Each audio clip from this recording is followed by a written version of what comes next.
Assalamualaikum warahmatullahi wabarakatuh.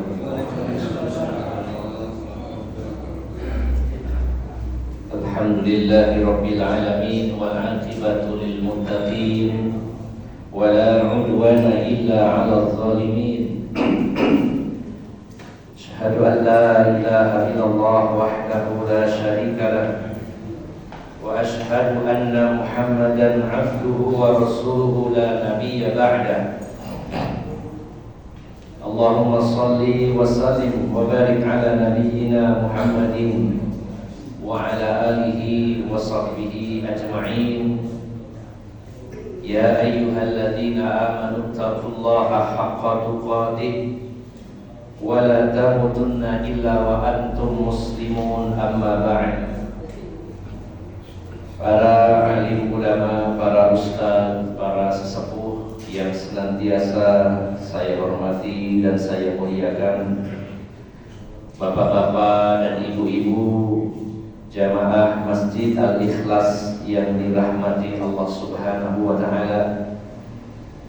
Alhamdulillah, kita sangat bersyukur kepada Allah Subhanahu wa ta'ala.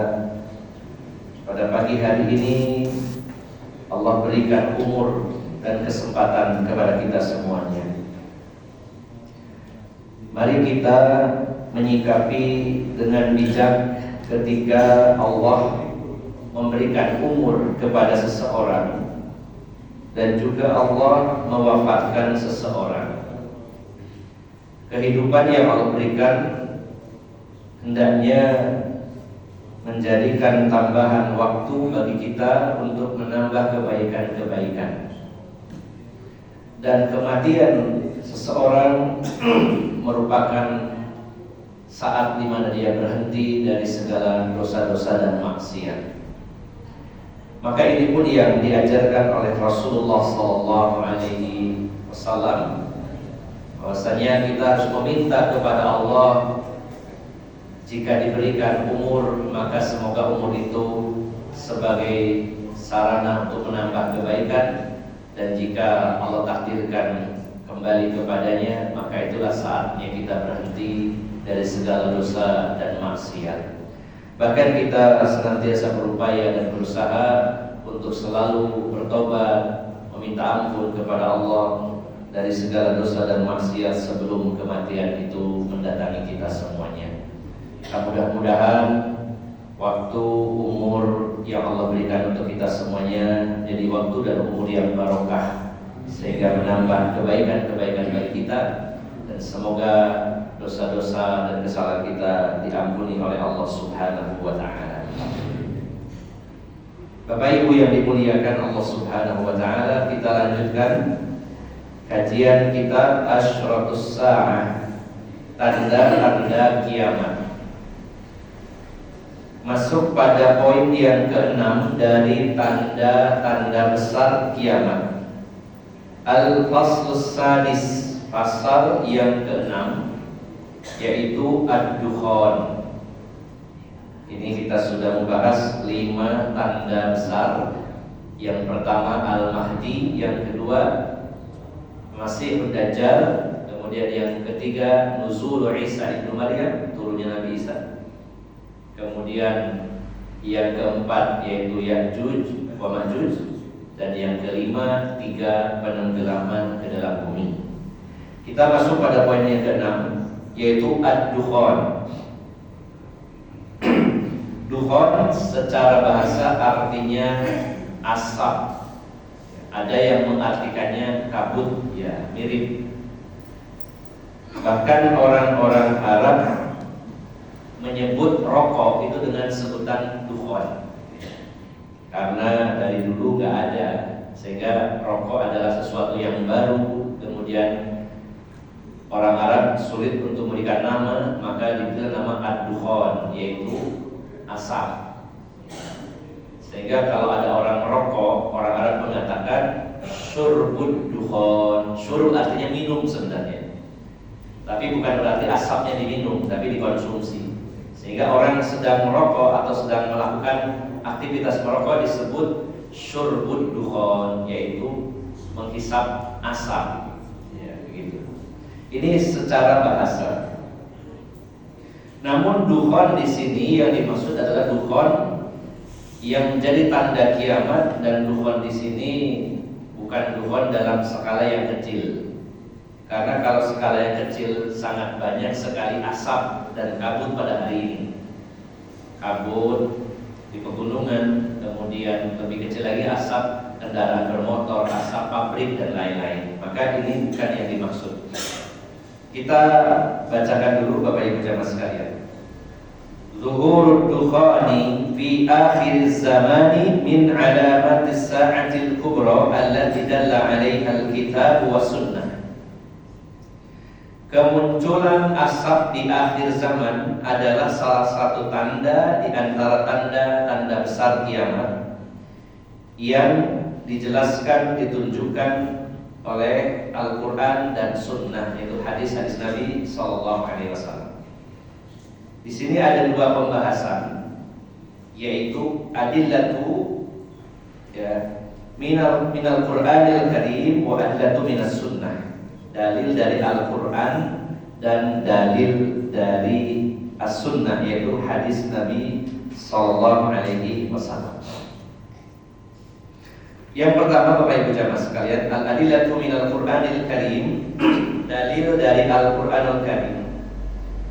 Qala Allah Ta'ala fartaqib yawma ta'tis sama'u bidukhanin mubin yaghshan nasa hadza 'adabun alim. Tercantum dalam surat Ad-Dukhan ayat 10 dan 11. Allah Subhanahu wa taala berfirman, fartaqib, wal makna fartaqib, makna irtaqib adalah intadhir ya Muhammad bihaula'il kufari yauma ta'tis sama'u bidukhanin mubin wadhihin yakshan nasa wa ya'ummuhum wa inda dhalika yuqalu lahum hadha adabun alim taqri'an lahum wa tawbiqan aw yaqulu ba'duhum li ba'din dzalik. Makna dari fartaqib artinya adalah intadir ya Muhammad, tunggulah wahai Muhammad sampai orang-orang kafir itu akan menyaksikan munculnya asap dari langit yang sangat jelas menyelimuti seluruh manusia dan menyelimuti secara menyeluruh. Dan saat itu dikatakan kepada mereka, inilah azab yang pedih sebagai celaan dan hinaan buat mereka, atau yang lain mengatakan kepada yang lainnya. Sebagian mereka mengatakan kepada sebagian yang lainnya, ini adalah siksa yang pedih.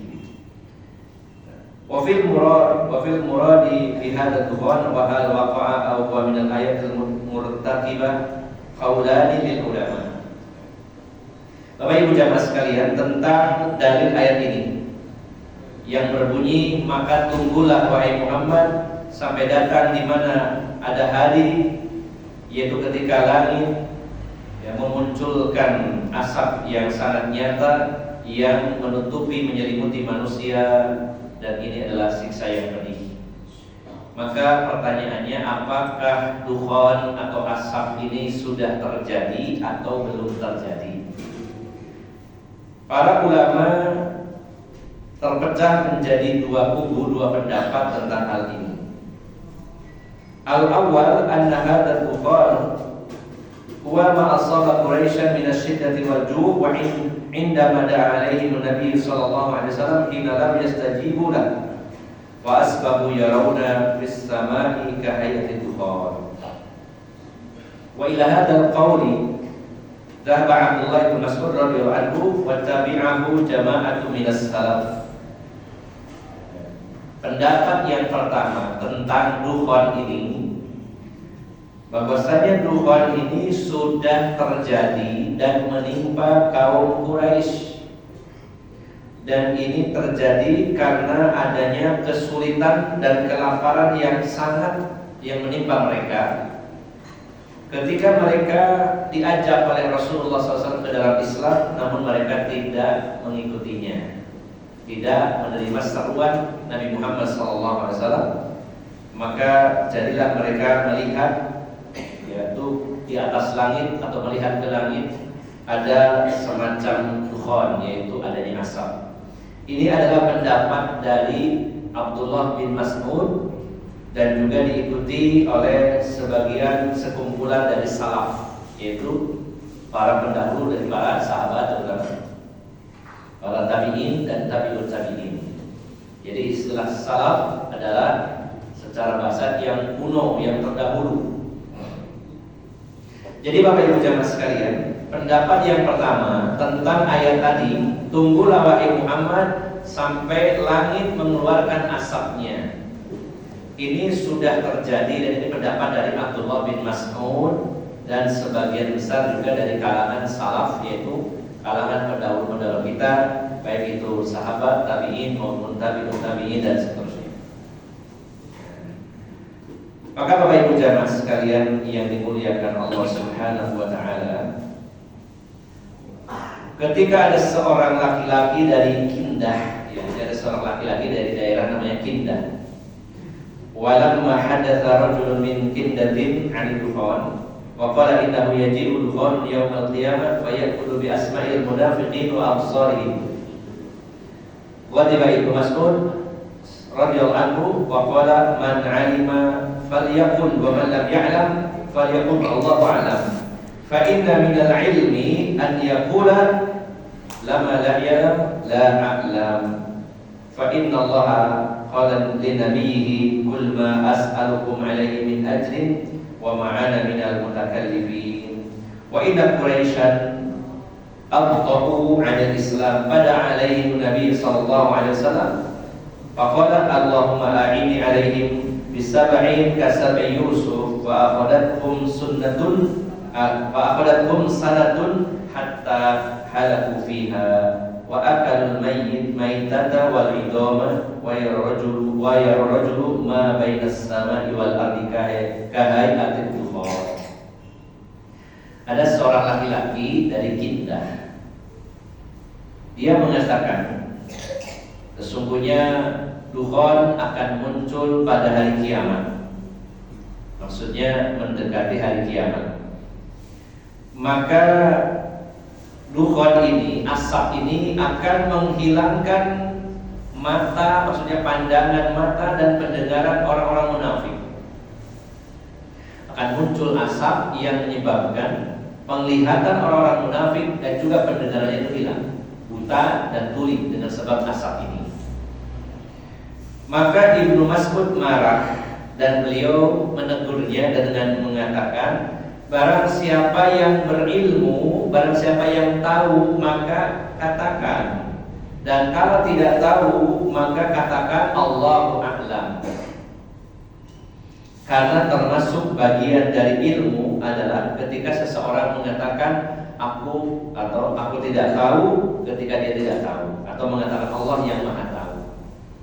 Jadi kurang lebihnya Ibnu Mas'ud ini menjelaskan kepada orang tersebut, kamu jangan ngomong sembarangan. Ya. Kalau kamu tahu, sampaikan, katakan. Tapi kalau tidak tahu, sebaiknya katakan tidak tahu atau mengucapkan Allahu a'lam. Dan uniknya Bapak Ibu jamaah sekalian, ucapan Wallahu a'lam itu adalah bagian dari ilmu. Artinya ketika ada orang ditanya dan tidak tahu lalu mengatakan Allahu a'lam, itu menunjukkan orang itu berilmu. Jadi tidak harus selalu dituntut bahwa orang kalau berilmu, apalagi ustaz, harus selalu bisa menjawab. Dulu para sahabat, para ulama besar ketika ditanya dan sedang berkumpul dengan ulama yang lain, selalu melemparkan jawabannya kepada ulama lain. Coba tanya yang sana, sampai kembali kepada dirinya. Dan juga ulama-ulama besar seperti sekelas Imam Ahmad bin Hanbal pernah diajukan 40 pertanyaan, beliau tidak bisa menjawabnya. Dan itu bukan sebuah aib bagi seorang ulama. Justru kalau memang belum tahu ilmunya atau belum mendetail tentang ilmunya, maka mengucapkan wallahu a'lam, saya tidak tahu, Allah yang lebih tahu, ini menunjukkan orang tersebut alim. Justru yang bahaya adalah karena gengsi, takut dikatakan tidak berilmu, dia belum tahu jawabannya diawur.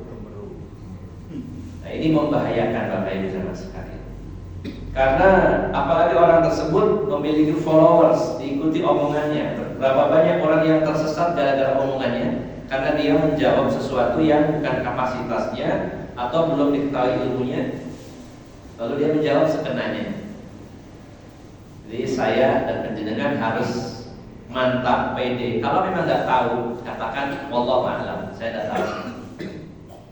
Justru dalam pandangan para ulama, termasuk Ibnu Mas'ud, ya, fa inna minal ilmi, justru bagian dari ilmu. Kalau orang itu sudah ngaji, sudah berilmu, justru akan hati-hati. Ditanya nggak tahu, dia jawabnya wallahu a'lam atau wallahu a'lamu bis-shawab. Allah yang lebih tahu tentang yang baik. Minimal saya tidak tahu jawabannya, tolong tanya kepada yang lain. Atau paling tidak minimal saya belum tahu jawabannya. Kalau memang panjenengan butuh jawabannya, saya akan coba mencari tahu, minta waktu. Misalkan ini lebih aman daripada menjawab sekenanya dan tidak berdasarkan ilmu. Justru Bapak Ibu jamaah sekalian, kalau sekedar bilang tidak tahu, maka ya, minim dari kerusakan daripada orang yang menjawab diawur. Ini kerusakannya lebih besar.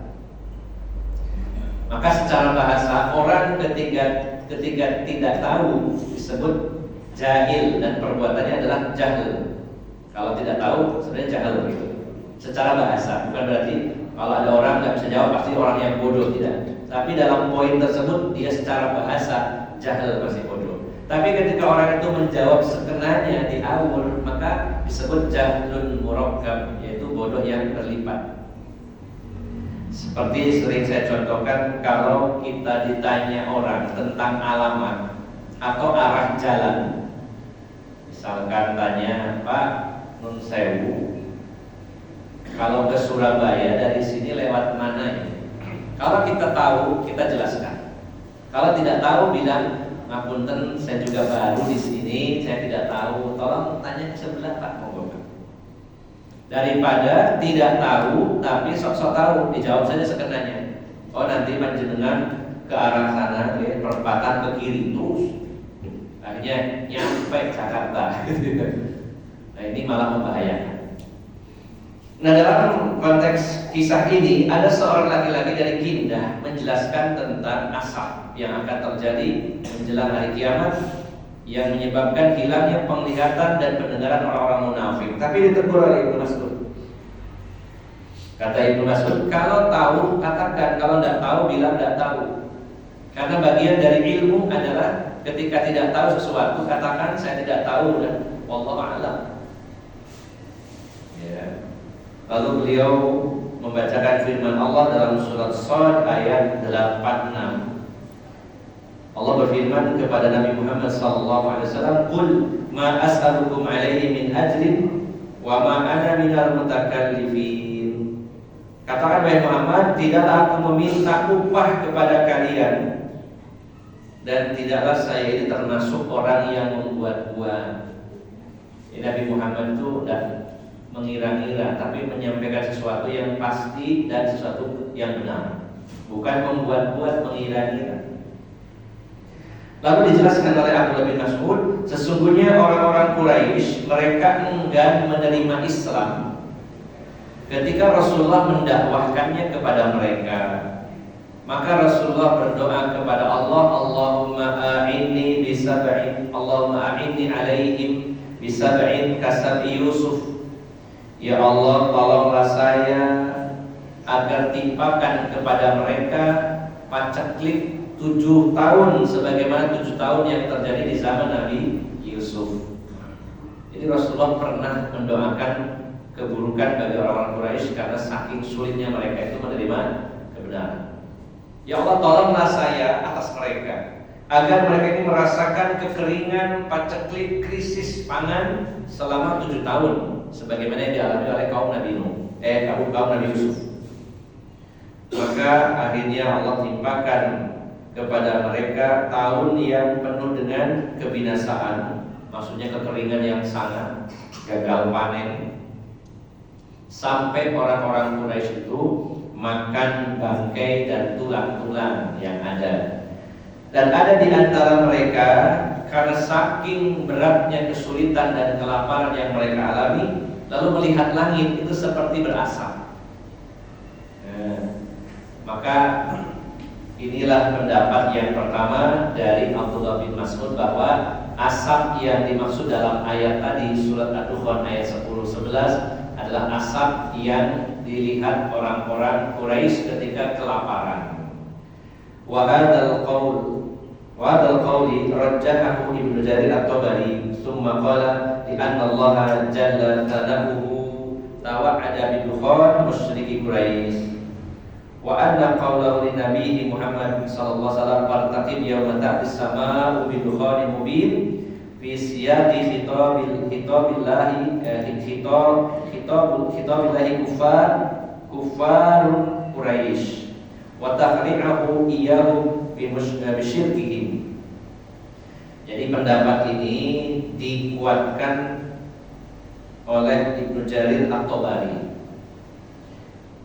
Beliau mengatakan sesungguhnya Allah Jalla wa Ala Jalla Tsanahu, sesungguhnya Allah Subhanahu wa taala menjanjikan asap kepada orang-orang musyrikin Quraisy, yaitu dengan kalimat fartaqib ya hatta fartaqib yauma ta'tis samaa'u bi dukhanin mubin.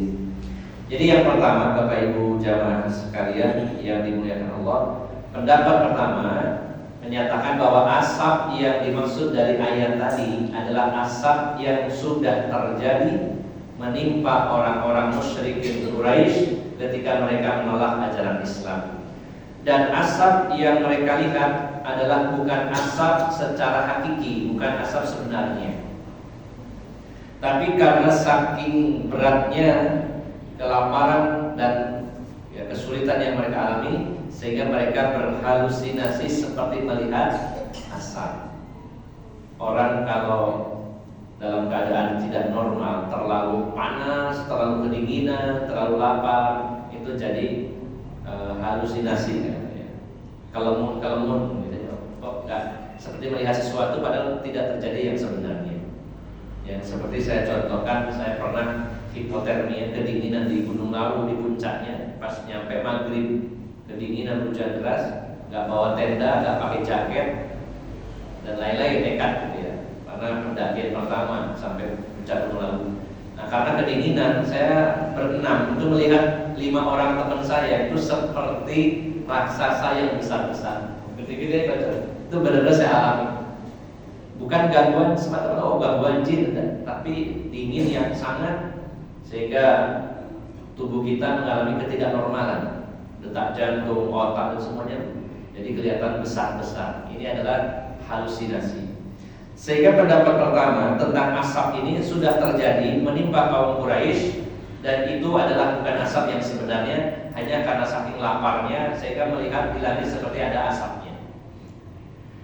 Yang kedua, pendapat yang kedua, anna hadha dukhani minal ayatil muntadirati allati lam taji ba'd wa sayaqau qurba qiyamis saa'ah.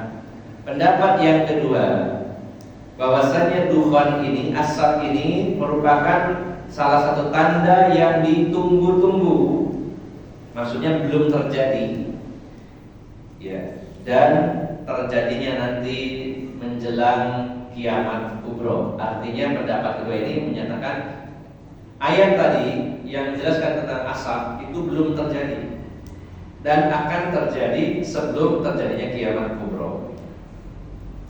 Wa ila hadzal qawli dhahaba Ibnu Abbas wa ba'du sahabat wa tabi'in. Dan pendapat ini adalah pendapatnya Ibnu Abbas dan sebagian para sahabat dan juga tabi'in. Jadi ternyata namanya penafsiran atau tentang pendapat, dan itu terjadi perbedaan bukan hanya sekarang. Sejak zaman para sahabat sudah terjadi perbedaan pendapat. Ini sesuatu yang wajar, ya, tidak disalahkan. Nah, kemudian Bapak Ibu jamaah sekalian, Rawa Ibnu Jarir At-Tabari wa Ibnu Abi Hatim an Abdillah bin Abi Mulaikah. Ada satu kisah yang mendasari ini. Kenapa para ulama mengatakan ini pendapatnya Ibnu Abbas, yang tadi mengatakan pendapat Ibnu Mas'ud ada kejadian laki-laki dari Kinda. Nah, ini ada juga kejadian yang dialami oleh Ibnu Abbas. Kata Ibnu Abi Mulaikah, dia berkata, "Ghadawtu ala Ibni Abbas zata yaumin. Faqala ma nimtul lailata hatta asbahtu." Qultu la. Qala qalu tala'al kawkabu dzambi fa khashitu an yakuna dukhanu qad tariqa fama nimtu hatta asbahtu. Ini tercantum dalam tafsir At-Tabari. Jadi Ibnu Abi Mulaikah pernah datang ke rumah Ibnu Abbas pagi-pagi. Kata beliau, pagi sekali saya datang ke rumah Ibnu Abbas. Anggap saja jam sekian ya, seperti sekarang ini habis subuh berkunjung kepada Ibnu Abbas. Berarti Ibnu Abi Mulaikah ini seorang tabi'in, juga murid dari Ibnu Mas'ud. Datanglah beliau kepada Ibnu Mas'ud pada suatu hari di pagi hari. Lalu Ibnu Mas'ud bercerita, tadi malam saya nggak bisa tidur sampai subuh, melek, bergadang, ya. Saya nggak bisa tidur semalam. Kata Ibnu Abi Mulaikah, loh Anda kenapa tidak bisa tidur wahai Ibnu Abbas? Beliau berkata, kata orang telah muncul bintang berekor. Ya, ada orang melihat bintang berekor di langit, sehingga saya takut kalau pagi hari ini dukhan itu muncul. Maka saya karena saking khawatirnya sehingga tidak bisa tidur semalaman. Insyaallah para sahabat kalau membahas tentang Allah, tentang kiamat, tentang tanda kiamat, mereka adalah orang-orang yang sangat takut. Baru mendengar berita ada bintang berekor, maka Abdullah bin Mas'ud dan Abdullah bin Abbas tidak bisa tidur, khawatir kalau pagi ini akan terjadinya dukhan, yaitu asap. Nah, nanti kita jelaskan di belakang. Sebenarnya saya sendiri tidak mengetahui dalam penjelasan ini kenapa dikaitkan antara bintang berekor dengan asap. Wallahu a'lam. Nanti ada tambahan penjelasan di belakang. Kita lanjutkan dulu. Qala Ibnu Katsir, berkata Imam Ibnu Katsir, wa hadza isnadun shahihun ila Ibni Abbas, ya, habrul ummah wa turjumanul Qur'an. Wa hakadha qawlu man wafaqahu min as-sahabati wa tabi'in ajma'in ma'al ahadits al-marfu'ati min as-sihah wal khussan wa ghairiha mimma fihi maqna'u wa dalalatun dhahiratun 'ala anna dukhan min al-ayatil muntazirah ma'a annahu zahirul Qur'an. Qala Allah Ta'ala fartaqib yawma ta'tis sama'u bi dukhanin mubin. Ay bayyinun wadihun yarahu kullu ahadin 'ala anna ma fassara bihi Ibnu Mas'ud innama huwa khiyal ra'ahu bi a'yunihim min shiddatil ju' wal ju'. Jadi Ibnu Katsir menambahkan, sanad riwayat Ibnu Abbas ini adalah sanad yang sahih. Dan beliau adalah habrul ummah, pakarnya umat ini. Ibnu Abbas ini adalah pakarnya umat ini, maksudnya pakar di sini orang yang sangat alim. Dan beliau mendapatkan gelar turjumanul Quran, orang yang bisa menjelaskan Al-Quran. Jadi orang yang paling dalam ilmunya tentang Al-Quran setelah Rasulullah SAW adalah Abdullah bin Abbas. Dan ini adalah keberkahan doa Rasulullah SAW kepada Allah untuk beliau, di mana Rasulullah pernah berdoa kepada Ibnu Abbas atau untuk Ibnu Abbas, Allahumma faqihu fid din wa 'allimhu ta'wil. Ya Allah, berilah kefaqihan, kedalaman ilmu kepada Abdullah bin Abbas, dan berilah dia ilmu tentang takwil, yaitu tentang tafsir Al-Quran.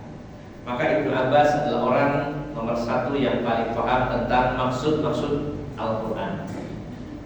Nah, maka Imam Ibnu Katsir mengatakan bahwa pendapat Ibnu Abbas ini tidak bisa dipandang remeh karena beliau adalah pakarnya umat ini dalam urusan ilmu dan beliau adalah orang yang paling ahli dalam menjelaskan Al-Quran.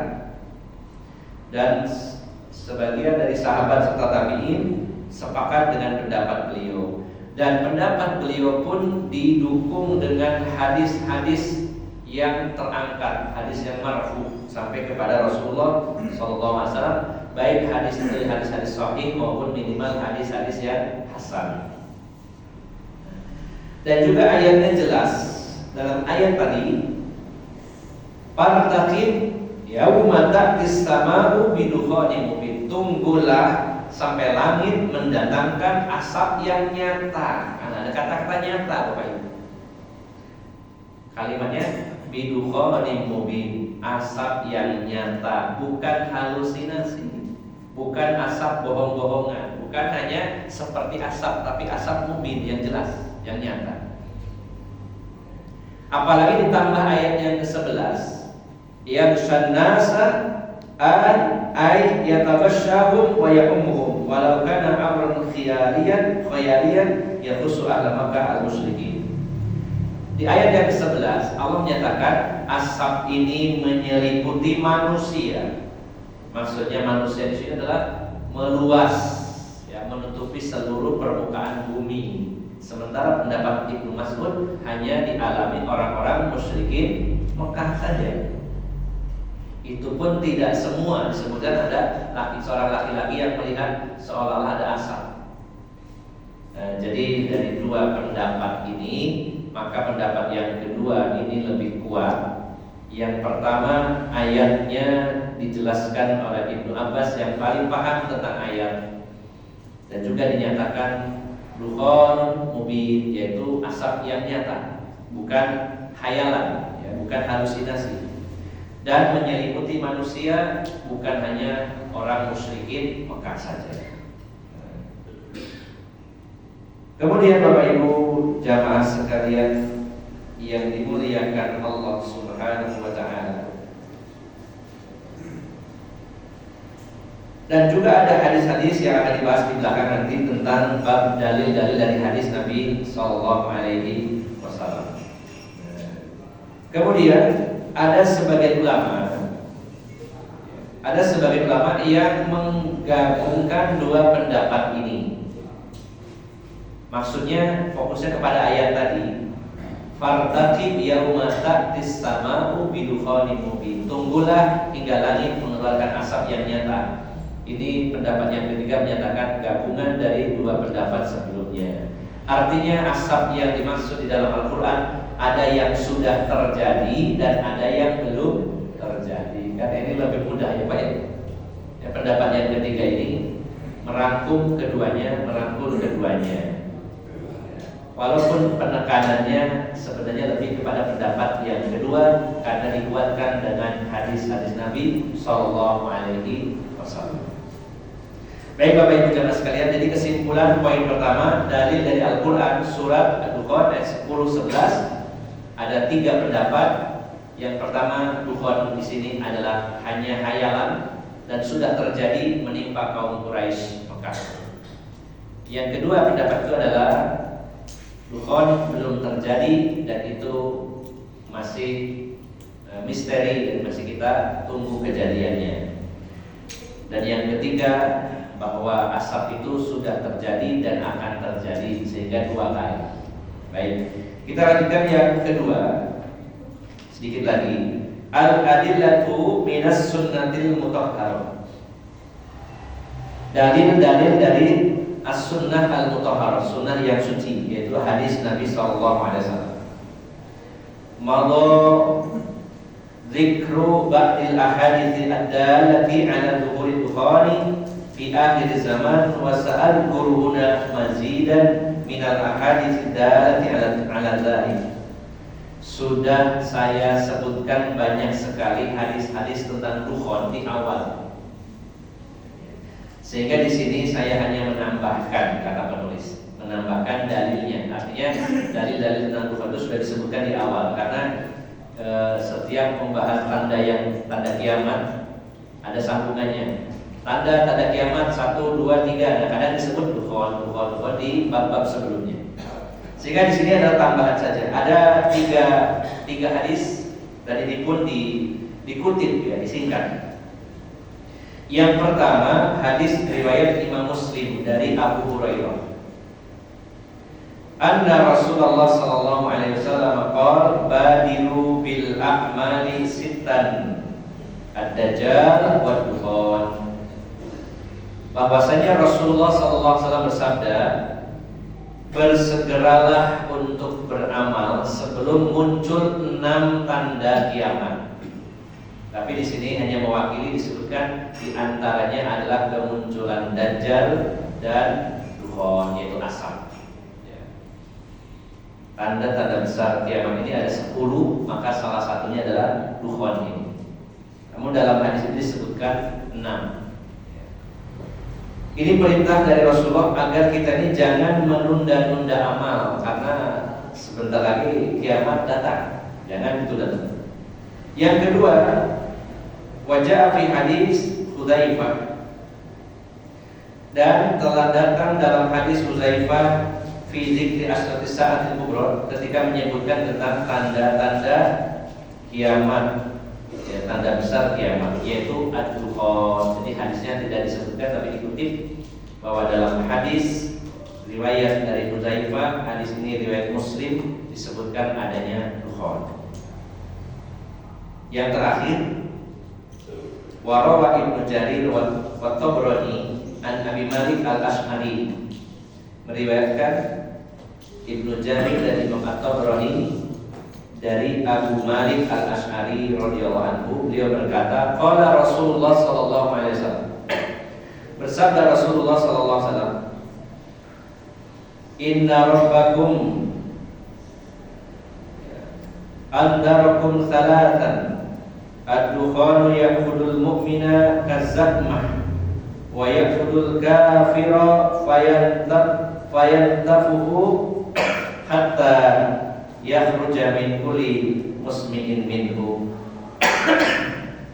Rasulullah bersabda, sesungguhnya Tuhan kalian mengingatkan kalian dengan 3 hal. Sebutkan salah satunya adalah yang pertama, mengingatkan dengan akan munculnya dukhan, asap yang akan menimpa orang-orang beriman seperti orang demam. Ada yang menafsirkannya seperti orang kena flu.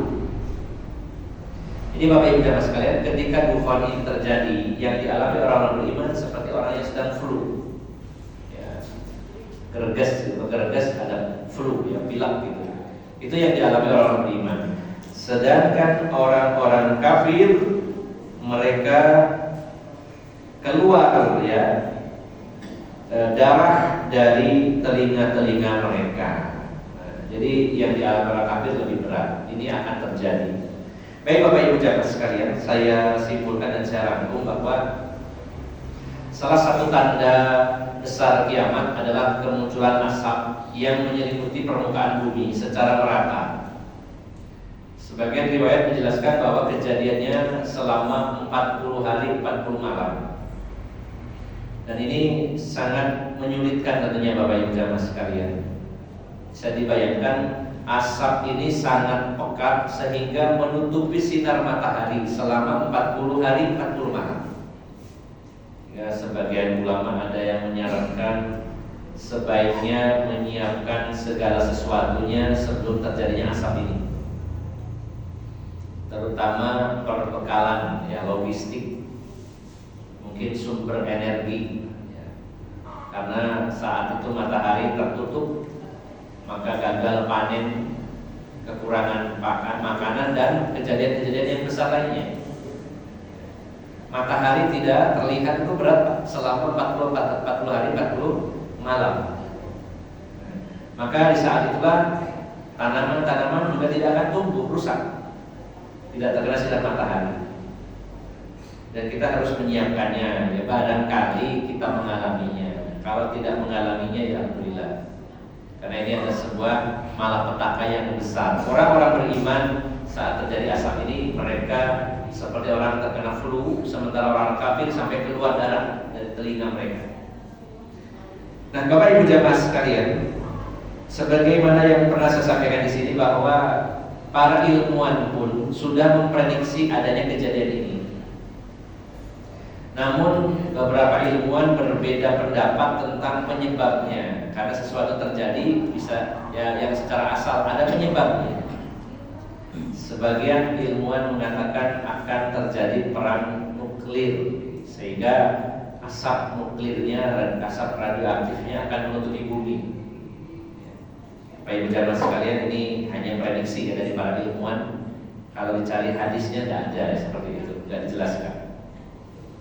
Mungkin yang digambarkan dalam film Terminator seperti itu. Itu beberapa dekade yang lalu sudah difilmkan tentang ya itu tidak terkendalinya robot-robot, justru yang mengendalikan itu adalah teknologi komputer, mungkin sekarang AI itu. Kalau saat ini masih dalam ketundukannya kepada manusia, tetapi ketika semakin cerdas, maka dia bisa melakukan apapun yang dia inginkan. Itu hanya prediksi. Sehingga banyak sebagian orang ya ada yang mengkhawatirkan. Kalau semua sistem sudah diinstal AI di dalamnya, ada kekhawatiran kalau nanti AI-nya ini sudah semakin cerdas dan dia yang mengendalikan teknologi. Dengan kata lain gampangnya, AI ini yang memerintahkan, nih ayo Rusia luncurkan rudal berburu ledak nuklir ke Amerika. Amerika membalas, kemudian sekutunya membantu saling serang sehingga terjadilah perang nuklir. Ini hanya prediksi, mudah-mudahan tidak terjadi. Sehingga dengan perang nuklir ini, ya dunia kacau, rusak semua, alam hancur, dan teknologi habis, rusak. Salah satunya adalah menyebabkan kepulan asap di permukaan bumi yang menyelimuti bumi. Prediksi yang kedua yaitu adanya benturan tabrakan asteroid ke bumi, yang seperti pernah saya sampaikan di sini. Ada asteroid yang bernama Apophis, diperkirakan nabrak bumi tanggal 13 April 2029. Dan diperkirakan benturannya sangat keras sehingga meluluhlantakkan bumi dan juga mengeluarkan kepulan asap. Ini hanya prediksi, itu pun hanya kata tim NASA, meleset tidak sampai ke bumi, hanya melintas. Kalau nanti kita masih hidup tanggal tersebut ya kita tunggu aja. Nah, ini saya berpikir Ibnu Abbas mengaitkan antara bintang berekor dengan dukhon. Wallah alam. Saya juga tidak tahu beliau mengambil kesimpulan itu dari mana. Ketika ada orang bilang tadi malam ada bintang berekor, Ibnu Abbas tidak bisa tidur karena khawatir kalau pagi harinya terjadi dukhon, yaitu adanya asap. Apakah ini juga ada kaitannya dengan tadi perkiraan adanya benturan benda langit ke dalam bumi? Wallah, enggak kita tidak tahu. Namun yang pasti bagi kita bukan secara sebabnya, tapi adalah kejadiannya. Sudah ada nas yang menjelaskannya, ada dalil yang menjelaskannya, baik dari Al-Quran maupun dalam hadis-hadis Nabi Sallallahu Alaihi Wasallam. Yang pasti Bapak Ibu jamaah sekalian, dari hari ke hari, temuan demi temuan para ilmuwan semakin menguatkan kebenaran Islam. Bahkan penemuan-penemuan yang terbaru yang membahas tentang peristiwa Isra Mi'raj, dengan ditemukannya sebuah teori yaitu black hole, bahwa di luar angkasa ada lubang raksasa yang hitam yang tidak bisa dilewati oleh sinar. Para ilmuwan barat mengatakan bahwa ini Muhammad itu Mi'rajnya lewat situ. Wallah itu tidak tahu. Tapi dari hari ke hari ilmu pengetahuan dan teknologi semakin menunjukkan kebenaran Islam, bukan semakin membantah dan menjauhkan ajaran Islam, tapi justru semakin banyak bukti-bukti yang nyata. Dan alhamdulillah, kabar gembira bagi kita kaum muslimin, jutaan orang-orang Eropa berbondong-bondong masuk Islam. Apalagi dengan propaganda yang dilakukan oleh Elon Musk ini, yang betul-betul ya inginnya menghancurkan Islam, tapi yang terjadi sebaliknya. Semakin dihina, semakin dihujat, semakin disudutkan di negeri barat, justru semakin banyak orang yang penasaran. Sehingga mereka berbondong-bondong ya, untuk belajar Islam dan masuk ke dalam agama Islam. Dan inilah pula yang disebutkan dalam hadis Nabi bahwa nanti di antara tanda-tanda kiamat itu adalah umat Islam yang terbesar, yaitu adalah dari penduduk Bani Asfar, yaitu orang-orang Barat Eropa dan Amerika. Ini akan terjadi dan sekarang sudah bertahap terjadi. Berbondong-bondong Bani Asfar, orang-orang Romawi yaitu Barat, baik Amerika maupun Eropa, mereka berbondong-bondong masuk ke dalam agama Islam.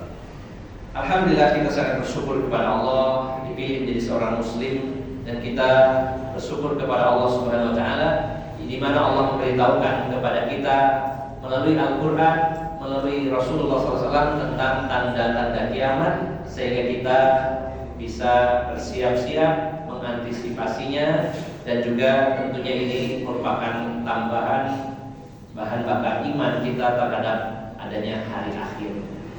Bapak Ibu jamaah sekalian, inilah pembahasan tentang Ad-Dukhan, yaitu tanda yang keenam dari tanda-tanda besar kiamat. Insya Allah pada kesempatan berikutnya kita akan membahas yang lebih cukup dalam, yaitu tentang Tulu'us syamsi min maghribiha, terbitnya matahari dari arah barat. Demikian Bapak Ibu jamaah sekalian, semoga bermanfaat dan mohon maaf atas segala kekurangan. Aqulu qawli hadza wa astaghfirullah li wa lakum wa akhiru da'wana alhamdulillahirabbil alamin. Subhanakallahumma wa bihamdika asyhadu an la ilaha illa anta astaghfiruka wa atubu ilaik. Wassalamualaikum warahmatullahi wabarakatuh.